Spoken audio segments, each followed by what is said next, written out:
Imbued with both excitement and humor, Hogan's Heroes swiftly won over viewers in the 60s.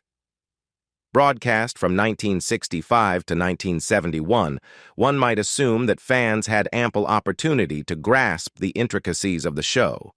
However, the creators of Hogan's Heroes excelled in concealing its more distressing realities. Over half a decade, these concealed truths eventually came to light, stunning viewers. Don't miss this video because it will give you a different perspective on Hogan's Heroes. Let's get started. Initially, the show was scripted to take place within the confines of an American prison. Albert S. Ruddy, one of the co-creators of the iconic TV series Hogan's Heroes, originally envisioned the show with a very different setting. Initially, Ruddy planned to base the narrative on a domestic prison environment. However, this concept underwent a significant transformation due to a development at NBC. The network was in the process of developing a show titled Campo 44, set in an Italian World War II prison camp. This prompted Ruddy to rethink the setting for his own project. In a fascinating turn of events, Ruddy displayed remarkable adaptability and creativity by completely reworking the script for Hogan's Heroes. Remarkably, he achieved this feat in just one day, transitioning the show into the World War II setting that audiences would come to know and love. This rapid and effective rewrite proved to be a pivotal moment in the show's creation, setting it on the path to becoming a classic in television history. Ruddy's efforts, alongside those of Bernard Fine, another key figure in the creation of Hogan's Heroes, did not end with the show's successful run. 3 years prior to your current date, Ruddy and Fine engaged in a legal battle to regain the rights to the show. This battle culminated in them winning the rights back from Mark Cuban, a well-known billionaire and basketball team owner. The reclamation of these rights marked a significant moment for both Ruddy and Fine, ensuring control over their creation and its legacy in the entertainment industry. Richard Dawson desired for his character to speak with a Liverpool accent. The casting process for the beloved TV series Hogan's Heroes included an interesting turn of events involving a rakish British actor who initially auditioned for the lead role of Hogan. Known for his charm and charisma, this actor seemed like a potential fit for the show's protagonist. However, there was a significant hurdle. He struggled to convincingly portray an American accent. This challenge proved to be a pivotal factor in the casting decision, leading the production team to consider him for a different role. Instead of the lead role, the actor was cast as Corporal Peter Newkirk, a character from the Royal Air Force, RAF. This role allowed him to utilize his natural British accent, making it a more suitable choice. Initially, the actor chose to perform Newkirk with a Liverpudlian accent, bringing a distinct regional flavor to the character. However, this decision encountered a practical obstacle. The network expressed concerns that the Liverpudlian accent was difficult for the American audience to understand. This feedback prompted a change in the actor's approach to the character.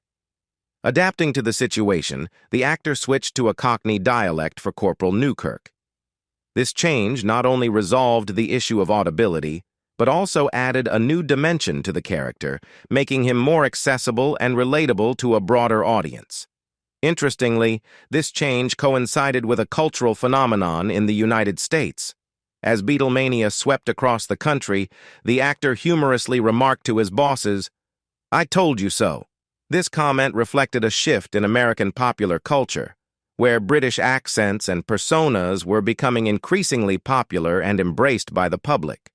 His jest underscored the growing acceptance and fascination with British culture in the United States, a trend that Hogan's Heroes had inadvertently tapped into through the character of Corporal Newkirk.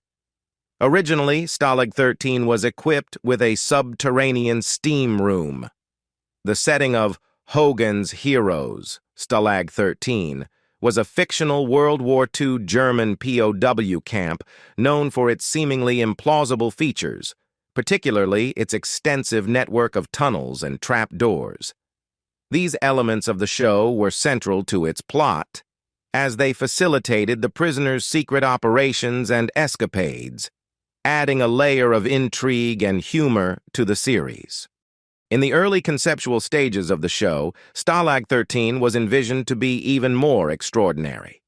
Among the initial ideas was the inclusion of an underground steam room, a feature that would have added an additional layer of absurdity and luxury to the prisoners' living conditions. This steam room was imagined as a hidden retreat for the prisoners, a place where they could unwind and relax, far removed from the typical harsh realities of a POW camp. However, this idea of an underground steam room was eventually scrapped. The decision to remove it came from concerns that it was too outlandish and would stretch the credibility of the show too far, even within its comedic and fantastical context. The creators and the network were mindful of maintaining a balance between the humorous, far-fetched elements of the camp and a degree of plausibility that would allow viewers to suspend disbelief. The removal of the steam room concept reflects the delicate balance that the show's creators strived to achieve. While Hogan's Heroes was known for its lighthearted and often unrealistic portrayal of a POW camp, there was still a need to keep the setting within certain boundaries of believability. The decision to exclude the steam room suggests a thoughtful consideration of how far to push the comedic and fantastical elements of the show without alienating the audience. This careful crafting of the show's environment contributed to its enduring appeal and status as a classic in television comedy. The performers portraying the primary four German characters were of Jewish heritage.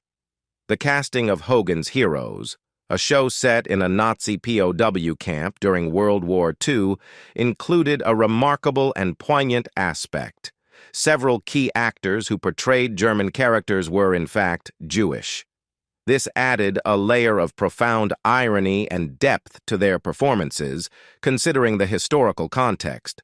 Werner Klemperer, who played the bumbling Colonel Clink, was one of these Jewish actors. He, along with John Banner, Sergeant Schultz, and Leon Askin, General Burkhalter, had personal histories that were deeply intertwined with the dark events of the era as they had fled from the Nazis during World War II.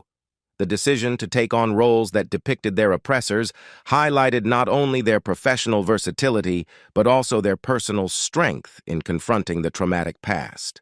Howard Kane, who played Major Hochstetter, was also Jewish, though he did not share the experience of fleeing from the Nazis like his colleagues.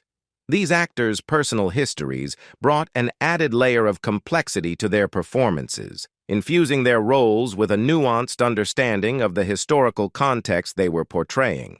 Moreover, Robert Clary, portraying the French Corporal Lebeau, had a harrowing personal connection to the war. He had been interned in a Nazi concentration camp. This fact lent an extraordinary depth to his portrayal of a character in a comedy set against the backdrop of Nazi Germany. Werner Klemperer, aware of the sensitivities surrounding his role, famously stated, "I am an actor. If I can play Richard III, I can play a Nazi." This statement reflected his belief in the transformative power of acting and the importance of separating personal history from professional roles. However, Klemperer also had a condition for accepting his role. He insisted that Hogan and his fellow prisoners always come out on top of their captors.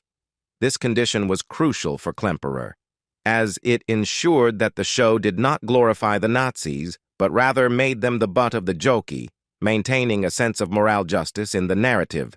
The series adopted the slogan, "If you enjoyed World War I, Hogan's Heroes will be to your licking." The tagline for Hogan's Heroes, a unique and somewhat controversial phrase, has an interesting origin story that involves comedian and author Stan Freberg. It was during an interview with Bob Crane, who played the lead role of Colonel Hogan in the show, published in The Sunday Times on September 15, 1965, that Freberg made a sarcastic suggestion for the show's tagline. Freberg, known for his sharp wit and satirical style, proposed the tagline in a dry, humorous manner. Shall we say, if you liked World War II, you'll love Hogan's Heroes? This suggestion, though made in jest, was deeply ironic and provocative, given the context of the show, a comedy set in a Nazi POW camp during World War II. The tagline encapsulated the show's daring attempt to find humor in a period of history marked by tragedy and horror. It played on the absurdity of enjoying a war, particularly one as devastating as World War II, and then comparing that enjoyment to a TV comedy about the same war. Bob Crane's immediate response to Freiberg's suggestion was a cautious one. He said, "No, let's not say that. No," which indicated his apprehension about using such a bold and potentially contentious phrase as the show's tagline.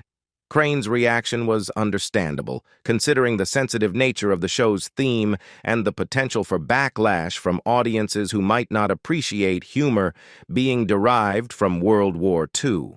An album related to Hogan's Heroes was launched, showcasing the cast members performing World War II-era songs. The success of Hogan's Heroes, a popular TV series set during World War II, provided a unique platform for some of its cast members to showcase talents beyond their acting skills. Notably, Robert Clary, who played LeBeau, Richard Dawson, Newkirk, Larry Hovis, Carter, and Ivan Dixon, Kinchlow, utilized this opportunity to display their singing abilities. These four actors, each with their own distinct vocal talents, came together to work on a music project that was directly tied to the show. This project took the form of a tie-in album, featuring the four aforementioned cast members on its cover. The album was an artistic venture that allowed these actors to delve into the realm of music, a field separate from their established roles in Hogan's Heroes. The choice of music for this album was particularly significant. They performed popular songs from the 1940s. This era, coinciding with the time period of World War II, provided a thematic connection to the show, allowing the album to serve as a complementary piece to the series. The liner notes on the back of the album carried a rhetorical question that echoed the show's underlying tone. Would you believe World War II was funny? This question encapsulated the essence of Hogan's Heroes, a comedic take on a historically grave period. By posing this question, the album linked itself to the show's unique approach to World War II, framing the songs within the context of the series' humor and lighthearted portrayal of a POW camp. In reality, the theme song possessed its own set of lyrics. The iconic instrumental march that opened and closed each episode of Hogan's Heroes was more than just a catchy tune. It held a lesser-known secret, lyrics that were seldom heard on the show. This revelation adds an intriguing layer to the series' musical aspect, demonstrating the depth and creativity infused into even the show's theme music. The lyrics to this chirpy instrumental march were brought to life by a quartet formed by cast members Robert Clary, Richard Dawson, Ivan Dixon, and Larry Hovis. These actors, known for their roles as allied POWs in the show, extended their talents beyond acting to vocal performances for the show's soundtrack. Their involvement in singing added a personal touch from the cast to the series' music, bridging their on-screen characters with an off-screen musical expression. The lyrics themselves are reflective of the show's spirit and tone. Heroes, heroes, husky men of war. Sons of all the heroes of the war before, we're all heroes up to our eros. You ask the questions, we make suggestions. That's what we're heroes for. The Mercedes touring vehicle, featured in the show, was among the mere 3 of its kind that existed.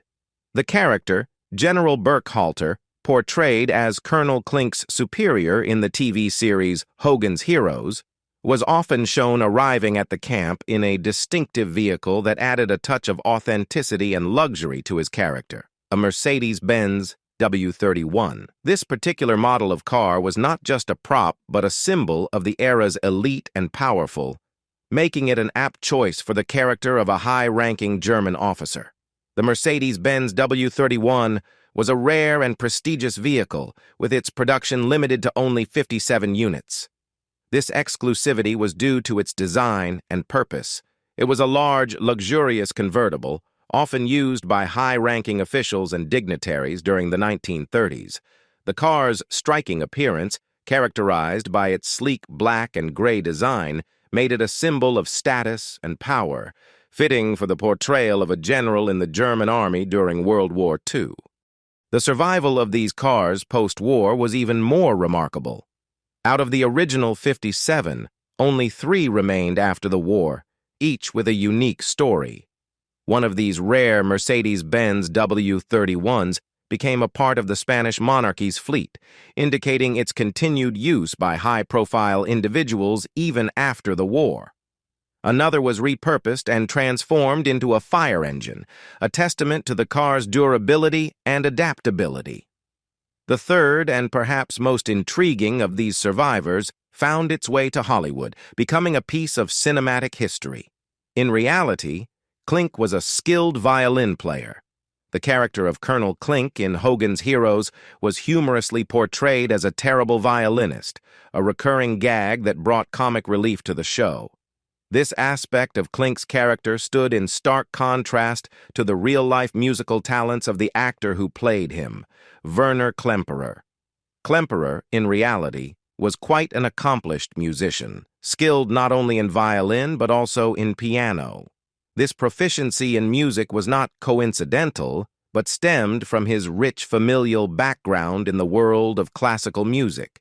His father, Otto Klemperer, was a renowned figure in 20th-century German classical music, known for his significant contributions as a conductor. Growing up in such an environment, Werner Klemperer was naturally inclined towards music and received a thorough grounding in it, which he continued to nurture throughout his life. The irony of Klemperer, an adept musician, playing a character who was notably poor at playing the violin, added an extra layer of humor for those aware of his real-life skills.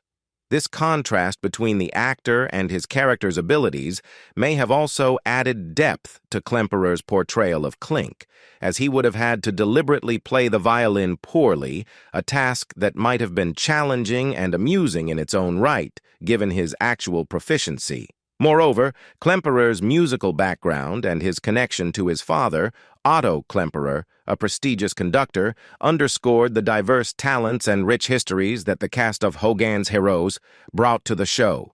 These personal backgrounds not only informed their performances, but also provided a multifaceted dimension to their roles.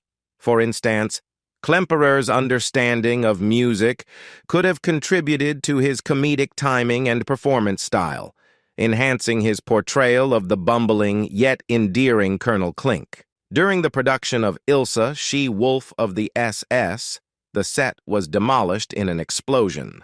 The fate of the set of Hogan's Heroes, a beloved and iconic TV series, is a tale marked by an unexpected and somewhat ignoble end.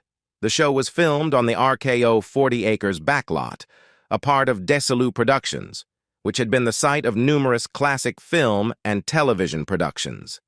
This backlot was known for its versatility and historic significance in the entertainment industry. However, after the conclusion of Hogan's Heroes, the set met an unusual demise.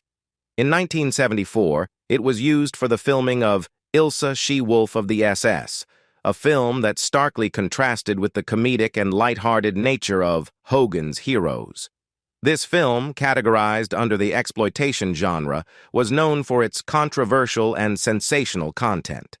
The final scene of Ilse, She-Wolf of the SS involved the destruction of the set that had once been the backdrop for the antics of Colonel Hogan and his fellow POWs. The decision to allow this destruction was influenced by practical considerations from the producers of Hogan's Heroes. They consented to the demolition of the set as part of the film's production, recognizing that it would save them the cost of having to dismantle the set themselves.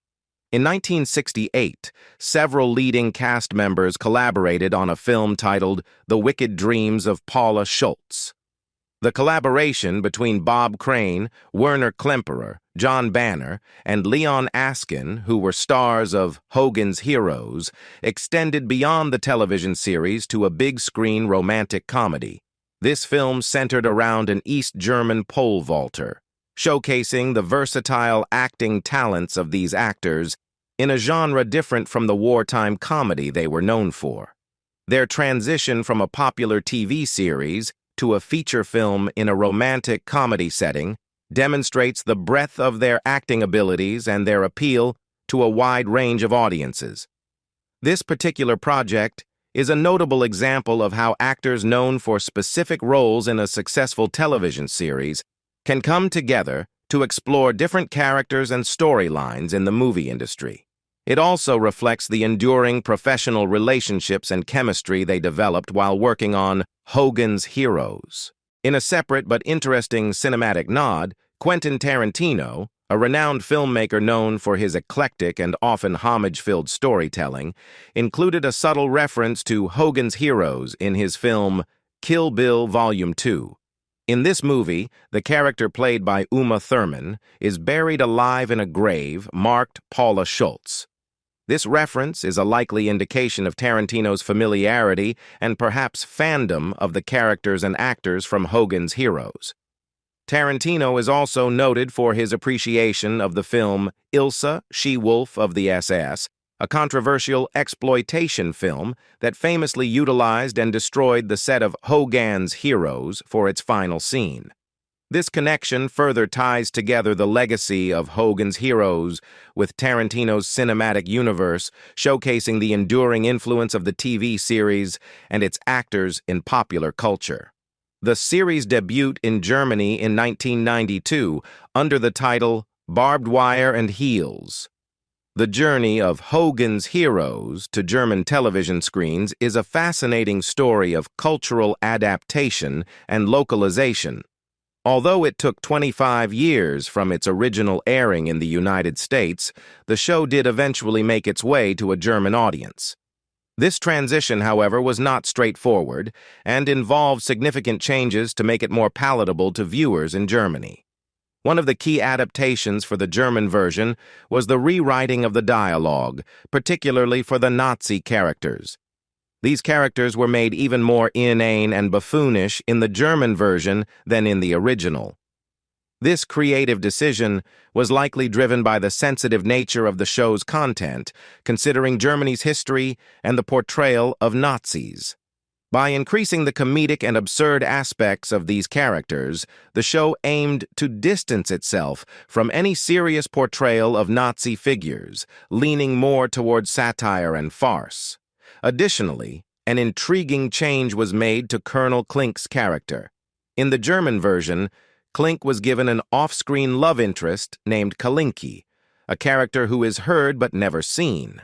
This addition introduced a new dynamic to Clink's character, adding a layer of personal life and humor without needing to depict the character on screen.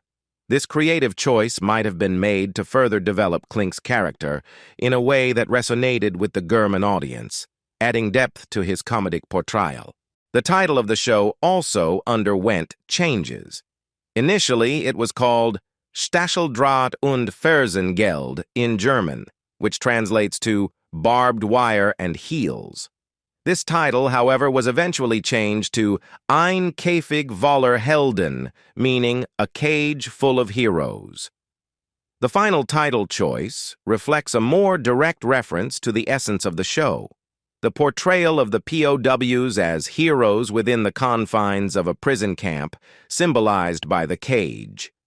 What do you think about the secrets of Hogan's Heroes? Leave us your comments in the section below. We hope you have found this helpful video. Don't forget to leave a like, share, and subscribe to the channel if you like it. Thank you for watching this and see you in the next videos. Goodbye.